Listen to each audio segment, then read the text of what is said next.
ማርያም ሆይ አንደበቷ ክርክም ያለ ነውር የሌለባት በቤተ መቅደስ ውስጥ ተቀምጣ መልአክ እያነጋገራት ትዕቢት የሌለባት ጥበብን የተመላች እወቁኝ የማትል አንደበቷ እንደንኮይ የሚያምር በሾህ መካከል አበባ የተገኘች የሃይማኖት አበባ ማዛ ብቻ ያላት እሾሁ ግን የሌለባት የመካከለኛዋ ውብ ጽጌረዳ እመቤታችን። መዝሙሩን ከመጀመሪያ በፊት እውነተኛ ታሪክ የማርያምን ታምር መናገር እፈልጋለሁ። እውነተኛ ታሪክ ነው። የዛሬ 5 ዓመት ግሪክ ሄጄ ነበረ።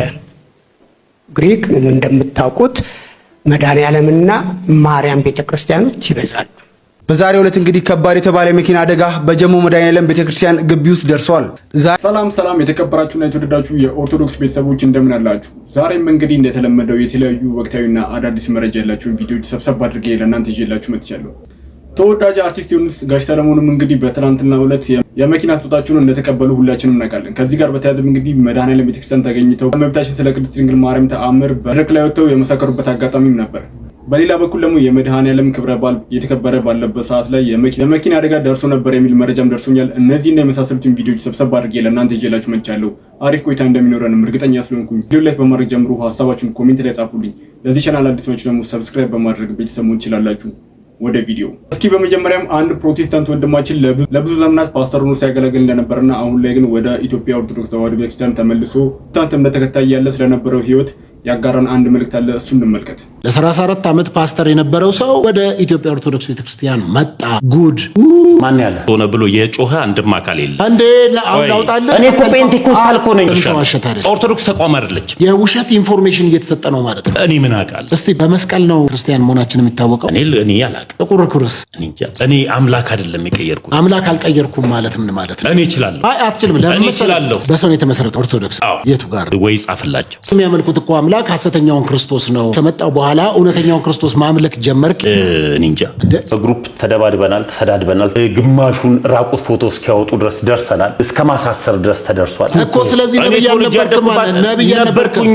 ኦርቶዶክስን ቀጥቀጥ እናረጋለን። ኦንሊ ጂሰስ ላይ ቀጥቀጥ እናረጋለን። ቤተክርስቲያን የተክላለ የጋነብ ደጆች የማይቋቋማትም ነው የሚለው። የጋነብ ደጅ የማይቋቋማት አንዲት ቤተክርስቲያን ብቻ ነው የማውቀው። ስለዚህ ጴጥሮስ ምንድን ነበር ሃይማኖቱ? ኦርቶዶክስ ነው። ነብይ ነበር። ነብይ ተመስገን እጅ ካልጫነላቸው ደስ የማይላቸው እንቅልፍ ሁሉ ማይተኙዋሉ። በስልክ ራሱ እባክህ ዝም ብለህ በእምነት እጅ ላክልን ብለው እንቅልፍ የሚተኙዋሉ። ይሄ ነው አየ ችግሩ። አንዱ ከሉተር ጋር፣ አንዱ ከፔንቴኮስታል ጋር፣ አንዱ ከጋልቪን ጋር፣ አንዱ ከተለያየ ጋር ተጋብቶ አሁን ኮሌክሽን የሆነ በየአይነት የሚመስል ምግብ ነው የሚበሉት። ፕሮቴስታንት ብለህ ልመልስላችሁ የለም ፕሮቴስታንት የሚባል። ስለዚህ ሌላው ሰው እሳል በሆነ ኢንዱስትሪ ተቀላቅሎ እያገለገለበት ከሆነ ለምን እኔ እንዲገባው ፈልጋለሁ። እድሜ ስንት ነው አንተ? እድሜ መናገር ግዴታ የለም። ግዴታ አለ። በሌላ በኩል ደግሞ ተወዳጁ ቲክቶከር አዶናይ የእመቤታችን የቅድስት ድንግል ማርያም በአደባባይ ስሟን በመጥራት አሁን ድረስ መነጋገሪያ እንደሆነ ሁላችንም እናውቃለን። ሆኖም ግን ይህንን ድርጊት ላልተፈለገ ዓላማ ለማዋል የሚንቀሳቀሱ ግለሰቦች እንዳሉ ሁላችንም እናውቃለን። ከዚህ ጋር በተያያዘም እንግዲህ አንድ የኦርቶዶክስ ተዋሕዶ ቤተክርስቲያን አባት የሆኑት በዚህ ጉዳይ ላይ የሚለው ነገር አለ። እሱን እንመልከት። አዶናይ የእመቤታችንን ስም በመጥራት የተነሳ በዙሪያ የዲያብሎስ ሰራዊት ከቦሃል። ይህም ቪዲዮ ተመልከቱት። ላይ ለተወሰነ ደቂቃ እዩትና የምንነጋገረው ነገር ይኖራል። ሰግጥ ፈምስ ብሎ ሚሊዮን ብር የሚያገኝ መኪና የሚሸለምና መጅራት መጥቶ ሚሰርቅ መካከል ልዩነት የለውም። ይሄም በሐራም መንገድ ነው፣ ይሄም በሐራም መንገድ ነው። በህይወት ዘመናችሁ መልካም ለመስራት አስቡ። መልካምነት ጥሩ ነው፣ መልሶ ይከፍላል። በተለይ በወንድሞቻችሁ አትቅኑ። በየትኛውም ሃይማኖት ውስጥ ብትኖሩ ማንንም ከዓላማው አታሰናክሉ። ይሄን መልእክት ለአዶናይ ነገሩት፣ አስተላልፉለት ለአዶናይ። ትናንትና በደስታ ስናየው ነበረ ሲስቅ ማርያም ሲል በተለያዩ መድረኮች ላይ ማርያም ሲል ክርስቶስን ከአንደበት ያለየውም ሲል እያየነው ነበር። ዛሬ ደግሞ ማንም ባወራው ወሬ፣ ሰዎች ተነስተው በሚያወሩት ወሬ መደናገጥ፣ መፍራት፣ ወደኋላ ማፈግፈግ፣ ከዓላማ ማፈግፈግ፣ እንዲህ አይነት ነገር ክርስቲያን ከዓላማ አያፈገፍግም። አዶናይን የሚከተሉ በጣም በርካታ የተዋህዶ ልጆች አሉ። በጣም በርካታ የድንግል ማርያም ልጆች አሉ። በጣም በርካታ ወጣቶች ወንጌል ሰምተው የማያውቁ ቲክቶክ ላይ ተደቅነው የሚውሉ ወንጌልን ሰምተው የማያውቁ የእመቤታችን የድንግል ማርያምን እናትነት የማያውቁ የእግዚአብሔርን አምላክነት የማያውቁ በጣም በርካታ ሕፃናቶች አሉ። በጣም በርካታ ልጆች አሉ። አሁን ዛሬ አዶናይን የሚከተሉ ማለት ነው። ስለዚህ አዶናይ የእመቤታችንን ስም በመጥራት የተነሳ በዙሪያ የዲያብሎስ ሰራዊት ከቦሃል። በዙሪያ በዚህ ሰዓት መፍራት፣ መደንገጥ፣ መጨነቅ አያስፈልግም። ከዓላማ ማፈግፈግ አያስፈልግም። በዚህ በኤፌሶን ምዕራፍ 6 ላይ ከቁጥር 11 የተጻፈ ቃል አለ። የዲያብሎስን ሽንግልና ትቃወሙ ዘንድ እንዲቻላችሁ የእግዚአብሔርን ዕቃ ጦር ልበሱ ይላል። በሚጨንቅህ ጊዜ፣ በሚጠብህ ጊዜ፣ የሰዎች ዛቻ በሚያስፈራራ ጊዜ አትጨነቅ፣ አትደንግጥ። ወደ ቤትህ ግባ፣ ስልክህን ዝጋና ጸሎት አድርግ። ከአጠገብህ ያሉ አንተን እንወድሃለን የሚሉ በርካታ ልጆች ሊኖሩ ይችላሉ። እነሱን ተጠንቀቃቸው። ትናንትና ዛሬ ለአንተ ልንመሰክርልህ፣ እኔ በግሌ ለአንተ ልመሰክርልህ የፈለግኩት ትናንትና የድንግል ማርያምን ስዕል አድኖ ሲቀዱ የነበሩ ሰዎች በአዶናይ አማካኝነት አፍረዋል። ለምን? በአደባባይ ወጥቶ ማርያም ማርያም ብሎ ስለተጣራ ማለት ነው። ስለዚህ የቤተ ክርስቲያን ልጅ ስለሆንክ ከጎንህ ልንሆን ያስፈልጋል። እኔ ከጎንህ ነኝ። በጸሎትም በተለያየ ነገርም በሐሳብም በምክር አገልግሎትም ላግዝህ ከጎንህ ነኝ። ማንም ባወራው ወሬ ማንም በሚዝተው ዛቻ ከዓላማህ እንዳትደናቀፍ መበርታት አለብህ። ሲቀጥል በመጽሐፍ ቅዱስ ውስጥ ባሉ የእግዚአብሔር ቃላት እንነጋገራለን። በሁሉም ዘንድ እየጨመራችሁ የሚንበለበሉትን የክፉን ፈላጻዎች ሁሉ ሊያጠፋ የምትችሉበት የእምነት ጋሻ አንሱ ይላል መጽሐፍ ቅዱስ። በአንደበት ብቻ የእግዚአብሔርን ስም ጠርቶ ማሸነፍ አይቻልም። ታውቃላችሁ ክርስቲያኖች፣ አዶናይን የምትከተሉ የተዋህዶ ልጆችና የድንግል ማርያም ልጆች በአንደበት በምላስ በመናገር ብቻ ያለ ተግባር የጠላትን ኃይል ማንበርከክና ማሸነፍ አይቻልም። የጠላትን ኃይል ማሸነፍና ማንበርከክ የሚቻለው ስንጸልይ ነው። እግዚአብሔርን ስንከተል ነው። የጸሎት ሰዎች ስንሆን ነው። ሌላው እባካችሁ ከቅናትና ከምቀኝነት ራቁ። ደግና መልካም ሰዎች ለመሆን አስቡ። ከዛ ውጭ ግን አዶናይ ባለስልጣናት ጋር አትጠጋ። ፖለቲካ ውስጥ እጅህን አትንከር፣ አትጠጋ። ተረት ተረት ወሬ ሰምተህ የተረት ተረት ወሬን ለኔ ሊሆን ይችላል አትበል። ስለ ቴድሮስ ስለ ምናምን ስታወራ ይሄ ቡና እየጠጡ ሰዎች የሚያወሩት ወሬ ነው። ከዚህ እራቅ። የመጣህበትን ዓላማ ከመንፈሳዊ ማንነት ጋር እያጣቀስክ ግብ ለመምታት ስትቸገርና ስትጨነቅ ተስፋ የመቁረጥ ችግር ሲገጥምህ ጸሎት አድርግ። ሰላም ለኪ ብለህ የእመቤታችንን ጸሎት አድርግ፣ ታሸንፋለህ። ባልባሌ ቦታ ላይ ከማይሆኑ ሰዎች ጋር አትግጠም፣ አደጋ እንዳያመጡብህ ማለት ነው። ከዛ ውጭ ግን የቤተ ክርስቲያንን ወዝ እንዲመለስ በሕፃናቱ፣ በወጣቶቹ፣ በልጆቻችን እንዲመለስ ስላደረግ ቤተ ክርስቲያን ታከብራለች፣ ቤተ ክርስቲያን ትወዳለች፣ ቤተ ክርስቲያንም ትጸልይልሃለች ማለት ነው። ማንም ሲያገሳብህ አትፍራ። አንተን የሚጠብቅ መልአክ አያንቀላፋም። በሌላ ፕሮግራም መልሰን እንገናኛለን። አባታችንም እንግዲህ ያስተላለፉት መልእክት እውነት ነው። እኛ ኦርቶዶክሳውያን የእመቤታችንን የቅድስት ድንግል ማርያም ስም ጠርተን አፍረንም ሆነም ተዋርደን አናውቅም። እንዲሁም ደግሞ ተወዳጅ አርቲስት የሆኑት ጋሽ ሰለሞን ተካም እንግዲህ በትላንትናው ዕለት የመኪና ስጦታቸውን ተቀብለው ነበር። ከዚህ ጋር በተያያዘም እንግዲህ በትላንትናው የመድኃኔዓለም ክብረ በዓል ሲከበር በቤተክርስቲያን ተገኝተው ስለ እመቤታችን ስለ ቅድስት ድንግል ማርያም ተአምር በመድረክ ላይ ወጥተው ሲመሰክሩ እንደነበረም ተሰምተዋል። እስኪ እንመልከት። መዝሙሩን ከመጀመሪያ በፊት እውነተኛ ታሪክ የማርያምን ታምር መናገር እፈልጋለሁ። እውነተኛ ታሪክ ነው። የዛሬ 5 ዓመት ግሪክ ሄጄ ነበረ። ግሪክ እንደምታውቁት መድኃኔዓለምና ማርያም ቤተክርስቲያኖች ይበዛሉ። ከዛኛ ቲያትር ይዘን እዛ ለመስራት ነበር። የዓለም የታወቁ ሰዎች ሁሉ ኤሪኬ የሚባል ዝናብ መጥቶ በትኗቸዋል። ቆንስላ ነው ያለን እዛ ግሪክ ውስጥ። እባካችሁን እናንተ ኢትዮጵያውያን፣ በመላው ዓለም የምትከታተሉ ኢትዮጵያውያን፣ ኤርትራውያን ይህንን ልብ ብላችሁ አድምጡ። ሌሎቻችን ፌዝ የሚመስለን ነገር ታምራቱ ምን ያህል ድንቅ እንደሆነ ላበስራችሁ ነው።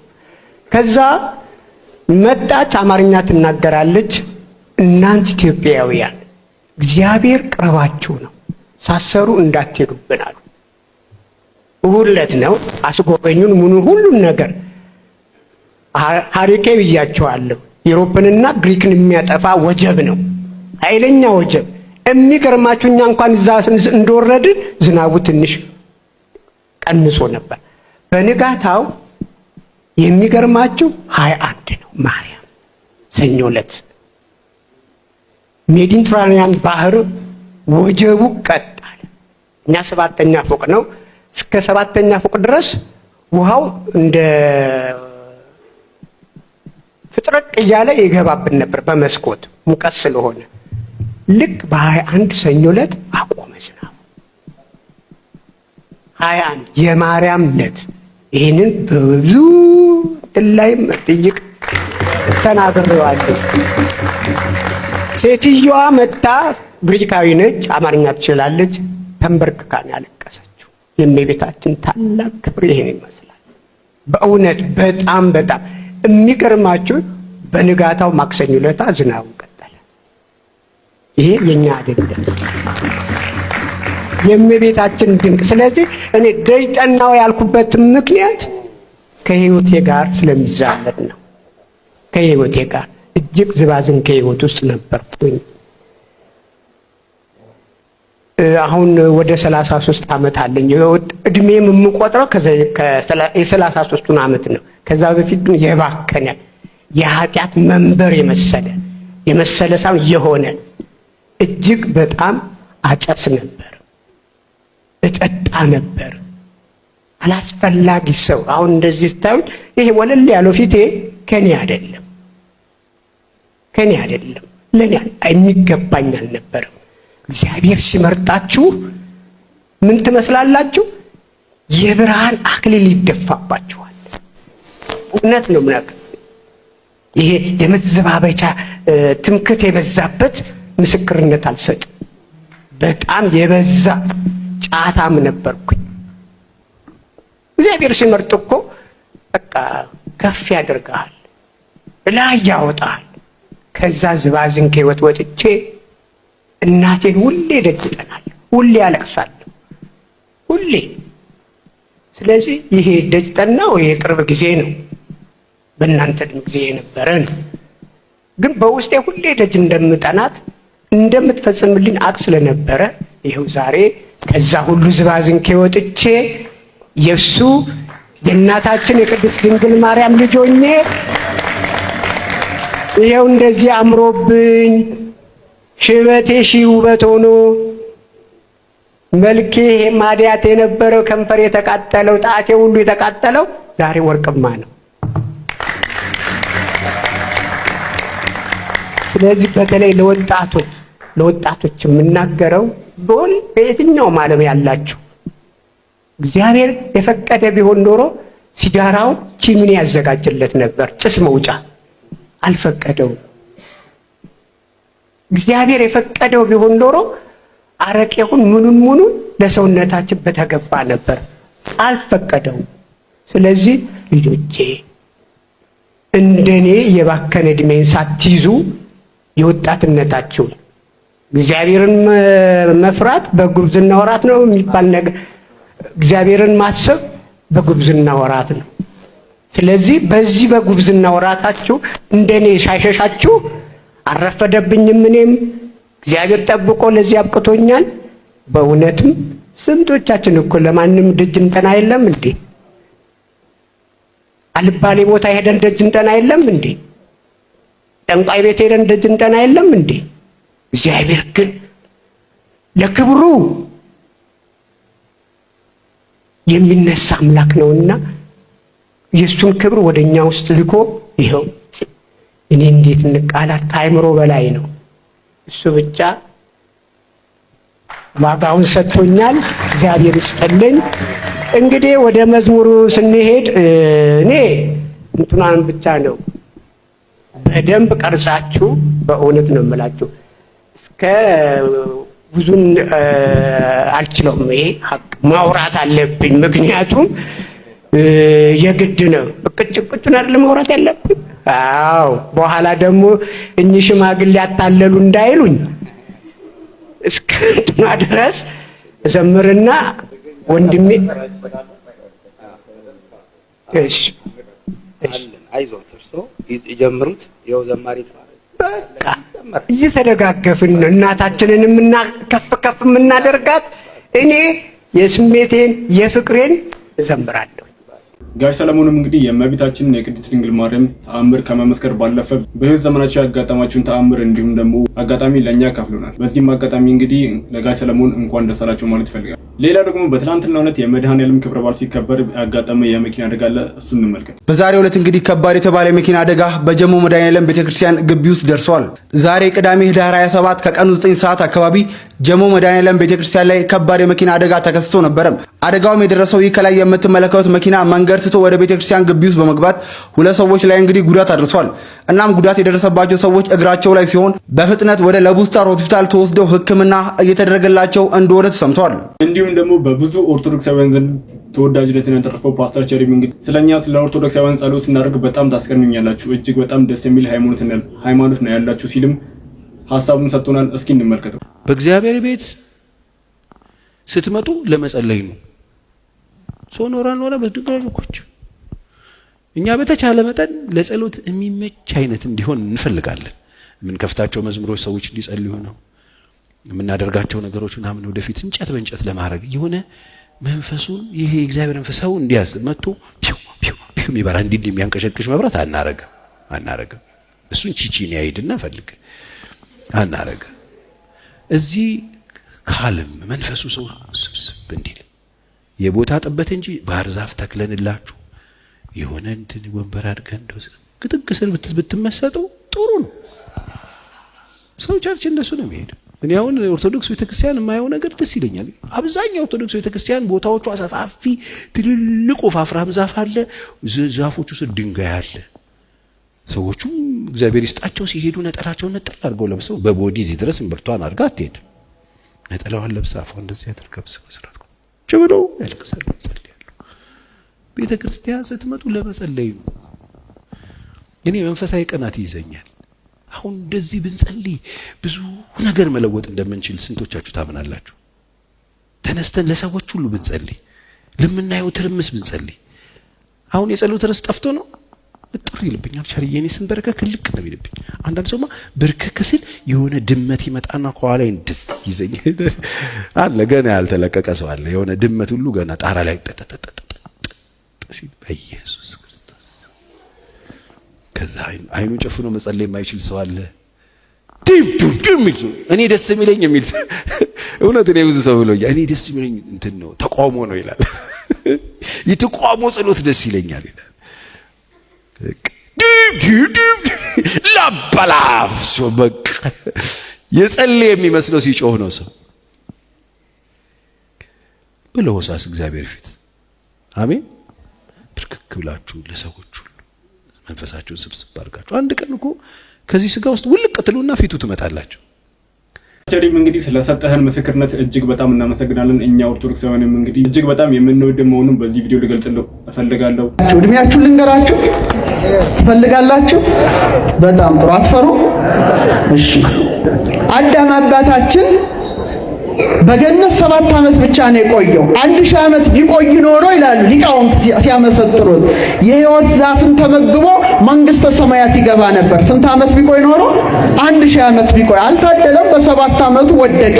ሲወድቅ ግን እግዚአብሔር አምላክ ምድር ላይ ስንት ዓመት ሰጠው? 930። እስቲ በሉት። ስለዚህ 1000 ዓመት ሊሞላው ስንት ቀረው? በጣም ጥሩ። ስንት ቀረው? 70 ቀረው። 1000 ብሔረ ብፁዓን ላሉት ቅዱሳን ተሰጠና እድሜው ቀሪዋ 70 ዓመት ደግሞ ለኛ ተሰጣናለች። ቀሪዋ ስንት እድሜያችን ስንት ነው አለ ዳዊት? 70 ነው አለ። ጉርሻ ከሆነ ምክንያቱም አዳም 1000 ዓመት ሊሞላው 70 ስለቀረው ነው። አሁንማ አንሳ በጣም ጫፍ ላይ ደርሳ ክርስቶስ ሲያስተምር ሰዎች በትምህርቱ ጣዕም በጣም ከመደሰታቸው ብዛት በዋለበት እየዋሉ ባደረበት እያደሩ ቃሉን ይሰማሉ። እና ክርስቶስ ሲያስተምር ሰው የበዛ የጌታ ተከታዮች ብዙ እየሆኑ መጡ። ጸሐፍት ፈሪሳውያን ደስ አላላቸው። ይሄ ነገር ያሰጋናል አሉ። መጨረሻ 2 ወታደሮች ሮማውያን ጠሩና ደና ጉልበት ያላቸው እንደው ጠብደሎቹ ጠሩና ሂዱና የናዝሬቱን ኢየሱስን አስራችሁ ይዛችሁልን ኑ አሏቸው። እሺ ብለው እነዚህ 2 ወታደሮች ክርስቶስን ሊይዙ ጉዞ ጀመሩ። ከኔ ጋር ናችሁ? እግዚአብሔር ከሁላችን ጋር ይሁን። ከዛ 2 ወታደሮች ጌታን ሊይዙ ሲሄዱ ልክ እንደዚህ ጉባኤ ክርስቶስ ህዝቡን ሰብስቦ እያስተማረ ነው። ወታደሮቹ ቆይ ትምህርቱን ይጨርስና ትምህርቱን ጨርሶ ሲወርድ እናስረዋለን ብለው ቁጭ እንበል ብለው ቁጭ አሉ። እያስተማረ ያለው ማን ነው? የኛን የኃጢአተኞቹን ትምህርት እኮ ቁጭ ብላችሁ ትሰማላችሁ። የክርስቶስ ትምህርት እንዴት አይነት ነው? የሱን ድምጽ መስማት ብንችል ደስ አይላችሁ? ብፁዕ ቅዱስ አቡነ ሽኖዳ ምን ነው ዛሬ አገሩን ያጥለቀለቀው የድምጽ መቅረጫ መሳሪያ ጌታ በነበረ ጊዜ በኖረ ኖሮ ይላሉ። ምን ነው ድምጹን በሰማ ነው ተቀርጾ በቀረ ኖሮ። አስባችሁታል? የጌታን ድምጽ ብንሰማው የሱ ድምጽ እኮ ይሰራል። አላዛር ውጣ ሲል ሙቱ ከመቃብር ምን ይላል? ይወጣል። አቤት ድምጹን ስንት በሽተኛ ፈውሰንበት ነበር እያሰማ። እና ቁጭ ብለው የጌታን ትምህርት ህዝቡ ሲማር 2 ወታደሮችም አብረው ቁጭ ብለው ሲማሩ ትምህርቱ መስጧቸው ቁጭ ብለው ደስ ብሏቸው ትምህርቱ ጨረሱና ትምህርቱ ሲያልቅ ረስተውት ወደ ቤታቸው ሄዱ። የመጡት ምን ሊያረጉ ነበር? ክርስቶስን ሊያስሩት። ክርስቶስ ሊያስሩት የመጡትን ሰዎች በትምህርቱ ጣዕም የሚያስረሳ ሰው ትምህርት ነው የሚያስተምረው ጌታ። እግዚአብሔር 6 ነገርን ይጠላል። ለምን ጠላህ? ሰውን ከፍ ዝቅ አድርጋ የምታይ አይን፣ ክፉ የምትሰማ ጆሮ፣ የሰው ደም የምታፈስ እጅ። ክፉ የምትሰማ ጆሮ፣ የሰው ደም የምታፈስ እጅ፣ ወደ ክፉ የምትሮጥ እግር፣ መጨረሻ ላይ 7ኛይቱን ይጠላታልና መጽሐፈ ምሳሌ ምዕራፍ 6 ላይ በወንድማማች መካከል ጠብን የምትዘራ ምላስ ይላል። ነገረ ሰሪን እግዚአብሔር ይጠላታል። ታቦት የመድኃኔዓለም ብቻ ነው ወይም የእግዚአብሔር ብቻ ነው። አሁን የማርያም ጽላት፣ የሚካኤል ጽላት፣ የገብርኤል ጽላት፣ የተክለ ሃይማኖት በጥቅሉ የሰማዕታት፣ የመላእክት፣ የጻድቃን፣ የእመቤታችን ጽሌ ስንል ምን ማለታችን ነው? የማርያም ካልሆነች አይሆንም፣ የአርሴማ ካልሆነ አይሆንም ብሎ የሚሞግት ቄስ ነው ያለነው። ግን ምንድነው የማርያም ጽሌ ማለት ብንለው ማብራሪያ የለውም።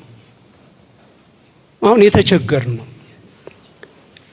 ይኸውላችሁ ይሄ ስያሜ ነው፣ መታሰቢያ ነው። የማርያም ማለት የገብርኤል ማለት የጊዮርጊስ ማለት መታሰቢያ እንጂ ታቦት የመድኃኔዓለም ብቻ ነው ወይም የእግዚአብሔር ብቻ ነው። እየሰማችሁኝ ነው? የሚያድረው የእግዚአብሔር መለኮታዊ ኃይል ብቻ ነው። ቤተ ክርስቲያን ስንሰራ ይሄ ጊዮርጊስ ቤተ ክርስቲያን ነው፣ ይሄ ማርያም ቤተ ክርስቲያን ነው፣ ይሄ ሚካኤል ነው እንላለን። ማርያምን ለማምለክ አይደለም፣ ጊዮርጊስን ለማምለክ መታሰቢያ ነው።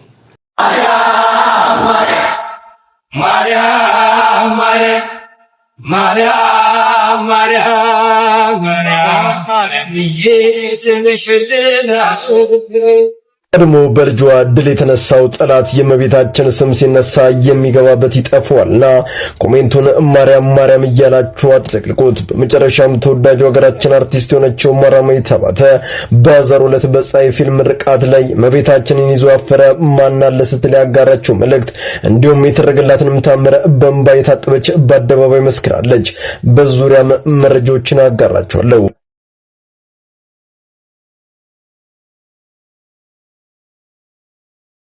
አዋቂዋና አውቋ የሀገራችን አርቲስት ለውጥናውን የደረሰችበት ስኬት በእጅጉ ያስገርመኛል። ማራማዊት በትወና ብቃቷ የተመሰከረላት ባለብዙ ተሰጥኦ ወጣት ሴት ስትሆን በአንድ ወቅት በተለያዩ ሶሻል ሚዲያ ፕላትፎርሞች ላይ የሰውነት ሰርጀሪ ያደረገች የሚሉ ዜናዎች ከአርቲስቷ ተከፍቶባት እንደነበር አይዘነጋም። የማይበድል ልጅ የማይምር ጌታ የለምና ዛሬ ያለችበትን የለውጥ ጎዳና ጥልቅ መንፈሳዊነት ስመለከት በእጅጉ ቀናለው። ማራማዊትም ትናገራለች። እኔ በፈጣሪ እንዲሁም በጌታችን እናት ምልጃ ዛሬ ለዚህ በቅቻለሁ። እግዚአብሔር እጅግ በጣም ሲበዛ መሐሪ ነው። ላስታውሳችሁ፣ አርብ በጌታ በቀኝ በኩል የተሰቀለው ሀገር ያስጨነቀው ታላቅ ወንበዴ ነው።